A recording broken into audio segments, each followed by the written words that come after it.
কাজলের সাথে, যদিও সে একজন অর্গানাইজার, কিন্তু আমার সাথে অনেক দেরিতে দেখা হয়। দেখা হয়েছে 2002 সালে আমাদের ওই খলিল ভাইয়ের অফিসে, যেখানে আমরা তখন ফাউন্ডেশনের অফিস ছিল, এবং সে তখনও যদি তার আগের জেনারেল সেক্রেটারি ছিল। অনেকদিন বিক্রমপুর ফাউন্ডেশনের জেনারেল সেক্রেটারি ছিল। ওখানে প্রথম পরিচয় হওয়ার পরে তখন যখন এনাম টেক ওভার করলো, এনামের অফিসে যখন অফিস হলো, তখন মোটামুটি বিক্রমপুর ফাউন্ডেশনের গতিটা ফিরে আসলো এবং রেগুলার মিটিং টিটিং সেখানে আসতো। এবং ওকে দেখছি খুব বেশ কথা বলতো, এবং কথাগুলো প্রত্যেকটা মূল্যবান, এবং সংবিধান বিরোধী বা অন্য কোনো কথা হলে সেটা সে প্রতিবাদ করত। প্রতিবাদী চরিত্রটা তার ভিতরে ছিল। অনেকে অন্যায়ভাবে কথা বলতো, অন্যায়ের পক্ষে কথা বলতো, সেগুলোর প্রতিবাদ সে করত। এটা আমাকে খুব তার প্রতি আকৃষ্ট করে, এবং তাকে আমি অনেকটা ভালোবেসে ফেলি, মানে বিকজ অফ তার এই চারিত্রিক বৈশিষ্ট্যের জন্য। এবং নিঃস্বার্থপর, নিজে কোনোদিন স্বার্থের জন্য বা এর জন্য কথা, কোনো লাভের জন্য কথা না।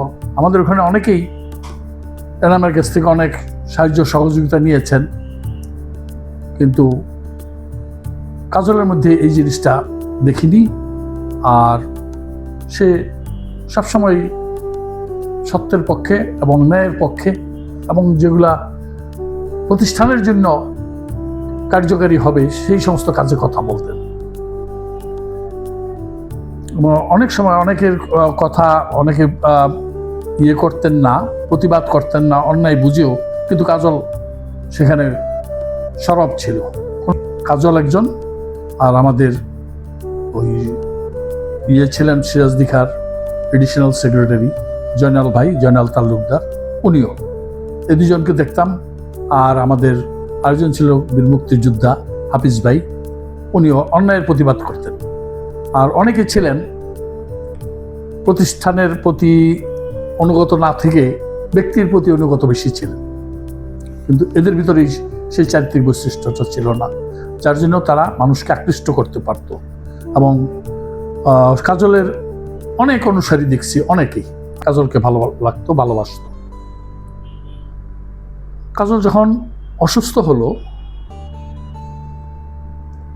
তখন কাজল সম্বন্ধে আরো অনেক কিছু জানতে পারলাম।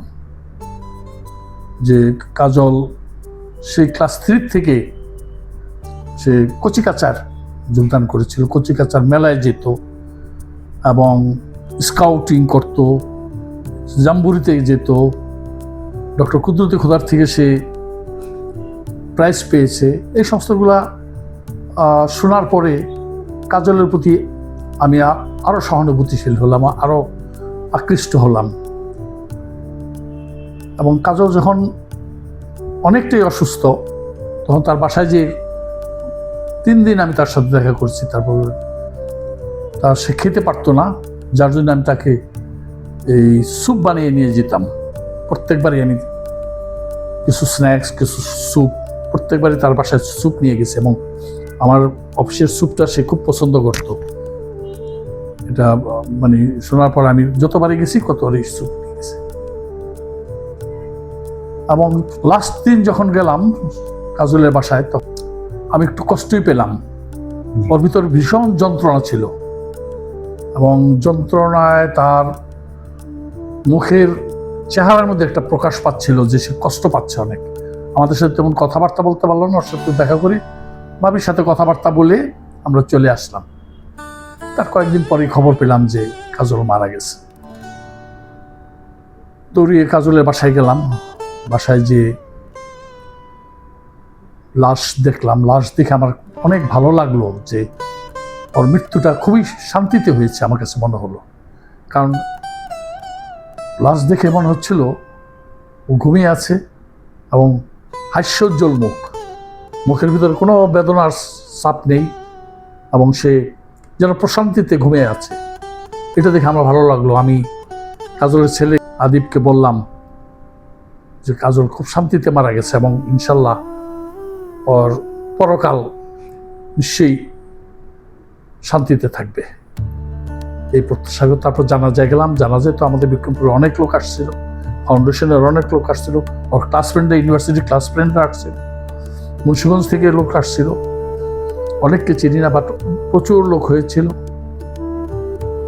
তারপর তার ছেলেকে বলে সেখানে আমার কথা বলার ইচ্ছা করছিল, কিন্তু যে সময়ের অভাবে বলতে পারি নাই। আবার ওর ছেলেকে বলে চলে আসলাম। এরপরে কাজলের উপর যখন আমরা একটা সেমিনার করলাম সদ্যপ্রায়ত 3 জনের উপরে, তখন আমি কাজলের উপরে কথা বলেছি এবং এই কথাগুলোই বলেছি যে এবং আমার কাছে মনে হচ্ছে কাজল শান্তিতে আছে এবং তার আত্মা